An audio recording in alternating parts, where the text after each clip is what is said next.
Gilbert Arenas to the hole. He can get there, can't he? Gilbert Arenas on the attack.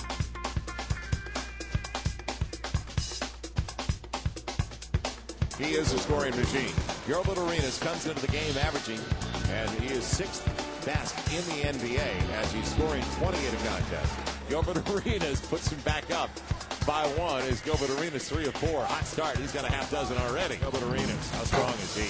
Man, it's not a matter how strong he is, it's how good is he. he is good. So dangerous all over the floor. Once again, on the attack, the Wizard. This time, Gilbert Arenas off the dribble. Gilbert Arenas rattles it home. Now Arenas, the 3.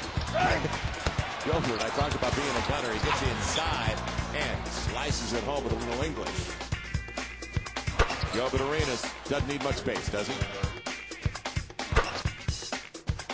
Gilbert Arenas with space. Oh, yeah. And now, our feature presentation. Greetings, brothers and sisters. This video, I'm going to make it real quick. I'm just going to talk about the Gilbert Arenas situation.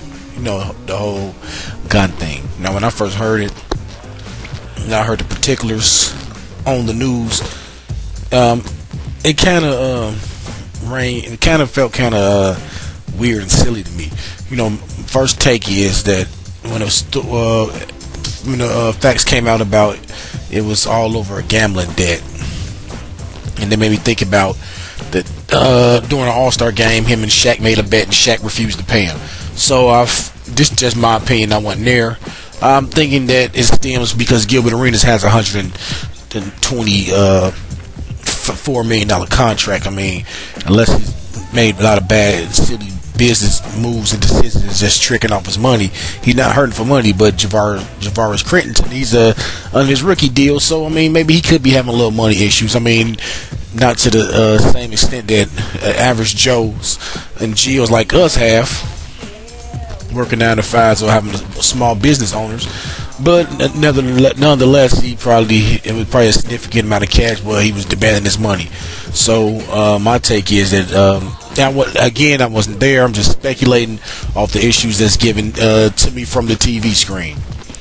That he came to Gilbert, you know, asking for his money. Gilbert basically told him he wasn't going to give him anything, so he basically said he's going to give Gilbert the business. Gilbert pulls out a gun on him, and so he ups his gun on Gilbert, and all of this could have been avoided. All the simple fact of if 2 men had a disagreement, and if it had to come to fisticuffs or somebody getting beat down, it's getting to the point now where you have grown men scared to fight each other or take a butt whooping. You made to the point where you got to pull out a gun on somebody, and you're a multi-millionaire. Now, another thing that throws me off about this whole situation, if that white man was coming to get his money, Gilbert would be willing to come off that scratch. So that right there is, we got to get out of this. Beyond that we gotta be treating our people totally different than we would treat anyone else, and that right there within itself shows that we have a long ways to go. You know, we so close but yet so far away. And then to top it on off, I mean, you have this brother basically trying to make a mockery of the whole situation by getting surrounded by his teammate and doing his fingers like in the gestures of a gun.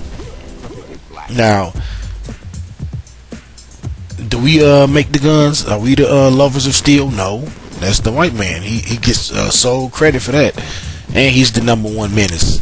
But you can't be showing him that you know, basically disregarding what he's saying, and the man is paying your salary. Not saying that you have to be a slave boy, but basically he was making a mockery out of the whole situation, the whole NBA, and then he really didn't leave him any choice, because in my personal opinion, they was trying to, you know, sweep it under the rug. But I mean, when they got those pictures of him doing that, I mean, even the devil was like, okay, enough is enough.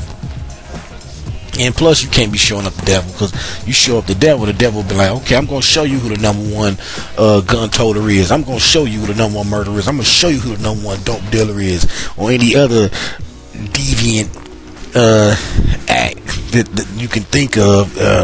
He's the number one in that department.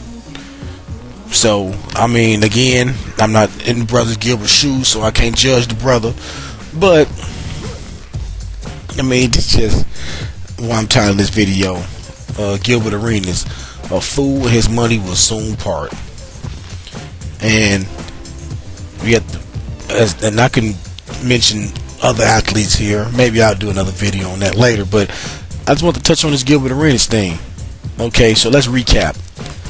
First of all, the brother pulled out a strap because A, he was scared to take a butt whooping. You should, as a man, you should never be afraid to take a loss. I mean, we all can't be Mike Tyson in his prime. 2, simple fact is that he had to pull out his gun on a fellow black man. And 3, over a gambling debt. Which 4, if it was the white man coming to get his money. 5, he would have quickly paid. And I know it sounds like I'm piling on the brother, but you know, I'm just dealing with these actual facts that's revolving around the situation. I mean, the brother's clearly the wrong, and now he can pay. He's losing. He makes $16 million or something. I heard on from the TV that he's making $16 million this year. So if he gets suspended for all this year, instead of paying a few little stacks, whatever the bet was, he's out all that money, all this public ridicules, could lose endorsements, and can become the next athlete and black man in line to become crucified. So all these brothers out here, you got to start thinking. I mean, you really have to start thinking and take careful, calculated steps on what are you going to do, and all this stems from a lack of knowledge itself. I mean, you can tell a lot of these brothers are just gone mentally. They just do anything for this little dollar, and white man keep them pacified and keep them ignorant. So again, I'm not coming down on the brother, because the brother's just a mannequin. And what do you do with a mannequin in the storefront? You just put clothes on it and do whatever you want to do with it, and just make it appeal to the people to come into your store and buy things. Same with the athletes. So and all the rich entertainers of our people in our community, they're nothing but mannequins. So you really can't get mad at them. We got to get them knowledge itself, and try to encourage them, and try to be sensitive to their situation, and try to bring them back into our fold. But if not, then we can't get them all. On that note, I know it's been real, and until next time, I know I'm just a little biased, and peace be upon you.